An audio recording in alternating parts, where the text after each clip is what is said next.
सभी बच्चों को जय हिंद। मैं सुरेश उके, व्याख्याता, शासकीय बहुउद्देशीय बालक उच्चतर माध्यमिक विद्यालय कुंटा, जिला सुकमा, छत्तीसगढ़। बच्चों, आज हम कक्षा 12वीं, विषय हिंदी, अध्याय 19, डॉक्टर भीमराव अंबेडकर द्वारा लिखित पाठ का नाम मेरी कल्पना का आदर्श समाज का सारांश एवं वार्षिक परीक्षा के महत्वपूर्ण प्रश्नों का अभ्यास करेंगे। मेरी कल्पना का आदर्श समाज का सारांश। मेरी कल्पना का आदर्श समाज में डॉक्टर अंबेडकर परिकल्पना करते हुए कहते हैं कि स्वतंत्रता, समानता तथा भाईचारा को आदर्श समाज का आधार होना चाहिए। समाज वह है जो गतिशील हो। आदर्श समाज में अपनों के प्रति श्रद्धा तथा सम्मान का भाव होना चाहिए। दूध में जिस प्रकार जल विलीन हो जाता है, उसी प्रकार समाज में भाईचारा मिला हुआ होना चाहिए। लोकतांत्रिक शासन पद्धति वाला समाज होना चाहिए। जाति प्रथा वाले समाज में अपना व्यवसाय चुनने की किसी को स्वतंत्रता नहीं है। इसका अर्थ यह है कि जाति प्रथा के आधार पर समाज को दास्ता में जकड़ा जाता है। समाज में यदि हमें अपने सदस्यों से अधिकतम उपयोगिता प्राप्त करनी है, तो हमें सभी को समान अवसर प्रदान करने होंगे। बच्चों, अब हम मेरी कल्पना के आदर्श समाज का महत्वपूर्ण प्रश्नों का अभ्यास करेंगे। प्रश्न क्रमांक 1, आदर्श समाज की धुरी क्या है?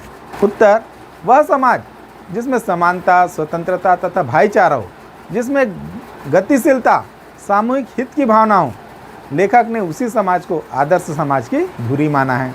प्रश्न क्रमांक 2, भ्रातृता के स्वरूप का वर्णन कीजिए। उत्तर, भ्रातृता का मतलब भाईचारा होता है। लेखक डॉक्टर भीमराव अंबेडकर बाधा रहित भाईचारा की इच्छा करते हैं।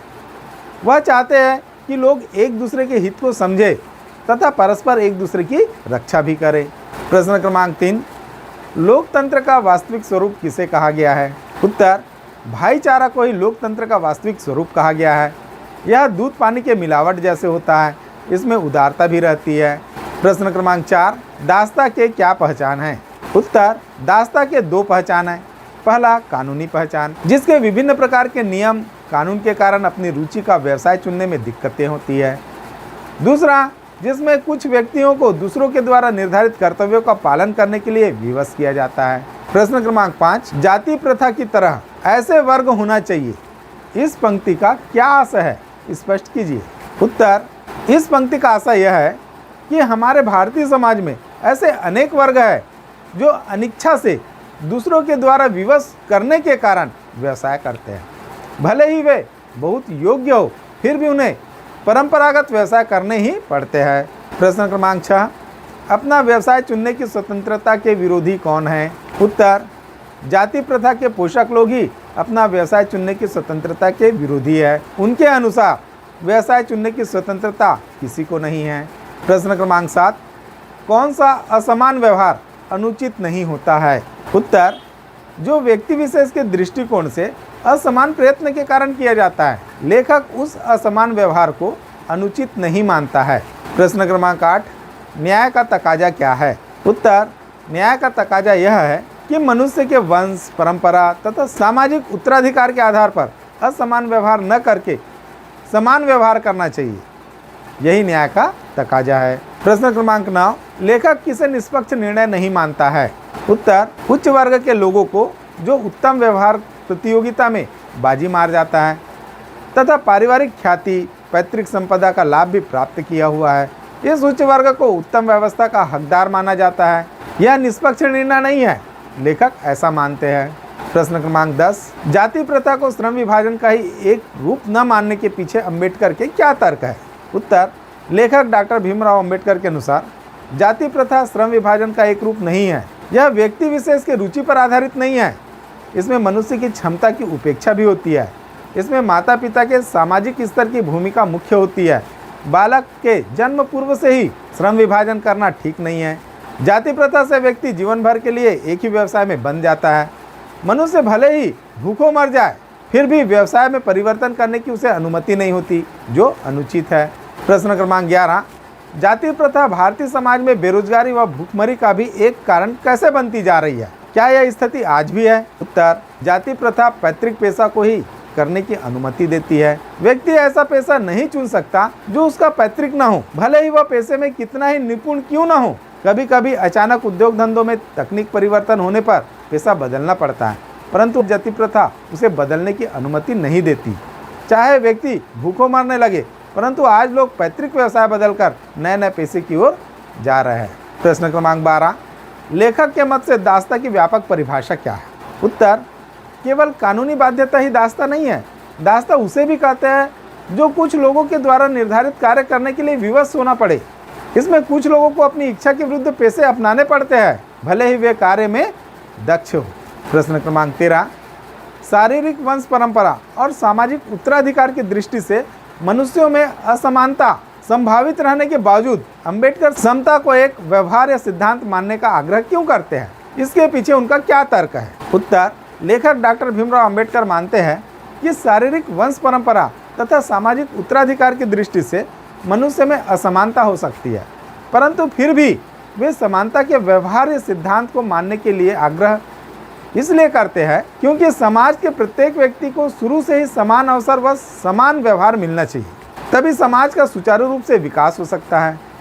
उनके अनुसार उत्तम कुल, शिक्षा, पारिवारिक ख्याति, पैतृक संपदा आदि का लाभ सामान्यतः उच्च वर्ग को ही मिलता है। प्रश्न क्रमांक 14, सही में अंबेडकर ने भावनात्मक समत्व की मानवीय दृष्टि के तहत जातिवाद का उन्मूलन चाहा है, जिसकी प्रतिष्ठा के लिए भौतिक स्थितियों और जीवन सुविधाओं का तर्क दिया है। क्या इससे आप सहमत हैं? उत्तर, डॉक्टर भीमराव अंबेडकर के इस तर्क से हम पूर्णतः सहमत हैं, क्योंकि एक आदर्श समाज दलित व शोषित वर्ग के आर्थिक, सामाजिक तथा राजनीतिक प्रगति से ही स्थापित होता है। ऐसे समाज में सभी लोगों के हितों का ध्यान रखा जाना आवश्यक है। उन्हें समान रूप से साधन व अवसर मिलना चाहिए। इसलिए डॉक्टर अंबेडकर ने भावनात्मक समत्व को मानवीय दृष्टि के तहत जातिवाद का उन्मूलन चाहा है। प्रश्न क्रमांक 15, आदर्श समाज के 3 तत्वों में से एक भ्रातृता को रखकर लेखक ने अपने आदर्श समाज में स्त्रियों को भी सम्मिलित किया है अथवा नहीं? आप इस भ्रातृता शब्द से कहाँ तक सहमत है? यदि नहीं तो आप कौन सा शब्द उचित समझेंगे?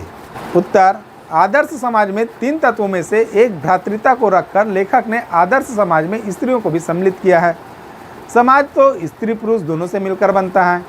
आदर्श समाज में प्रत्येक आयु तथा वर्ग के लोगों को शामिल किया गया है। भ्रातृता शब्द का अर्थ है भाईचारा। समाज में संबंध तो भाईचारे से ही बनता है। एक दूसरे से अलग रहकर कोई भी जी नहीं सकता। भाईचारा ही सामाजिक परिवर्तन का मुख्य कारण भी होता है। प्रश्न क्रमांक 16, डॉक्टर अंबेडकर के जीवन का क्या उद्देश्य था? उत्तर, डॉक्टर भीमराव अंबेडकर का जन्म एक दलित परिवार में होने के कारण उन्हें जीवन भर शोषण एवं प्रताड़ना सहनी पड़ी। विदेश में शिक्षा ग्रहण करने के बावजूद उन्होंने भारत के दलितों का उद्धार करना अपने जीवन का एकमात्र लक्ष्य बनाया। जीवन के अंतिम सांस तक वे दलितों के अधिकारों के लिए लड़ते रहे। उन्होंने दलितों के उत्थान के लिए अपना संपूर्ण जीवन समर्पित कर दिया। प्रश्न क्रमांक 17, डॉक्टर अंबेडकर बौद्ध धर्म के अनुयायी क्यों बने? उत्तर, डॉक्टर अंबेडकर का जीवन 3 व्यक्तियों से बहुत प्रभावित हुआ, महात्मा बुद्ध, कबीर तथा ज्योतिबा फुले। डॉक्टर अंबेडकर के चिंतन और रचनात्मकता में इन तीनों महापुरुषों के विचारों का महत्वपूर्ण योगदान रहा है। हिंदू समाज में जाति उत्पीड़न को दृष्टिगत रखते हुए डॉक्टर भीमराव अंबेडकर ने 14 अक्टूबर सन 1956 को 5 लाख अनुयायियों के साथ बौद्ध मत ग्रहण किया। प्रश्न क्रमांक 18, डॉक्टर भीमराव अंबेडकर की कल्पना के आदर्श समाज की आधारभूत बातें संक्षेप में समझाइए। उत्तर, डॉक्टर भीमराव अंबेडकर के अनुसार उनका आदर्श समाज स्वतंत्रता, समानता और भ्रातृता पर आधारित होगा। समाज में जब भाईचारा बढ़ेगा तभी हर व्यक्ति को अपना व्यवसाय चुनने की स्वतंत्रता मिलेगी। प्रत्येक व्यक्ति को अपनी क्षमता का विकास करने का पर्याप्त अवसर मिलना चाहिए। तो बच्चों, इसी के साथ ही हमारी आज की ये क्लास यहीं पर समाप्त होती है। मैं उम्मीद करता हूँ आपको मेरी क्लास पसंद आई होगी। इसे ज़्यादा से ज़्यादा लाइक करें, शेयर करें और सब्सक्राइब करें। धन्यवाद। जय हिंद।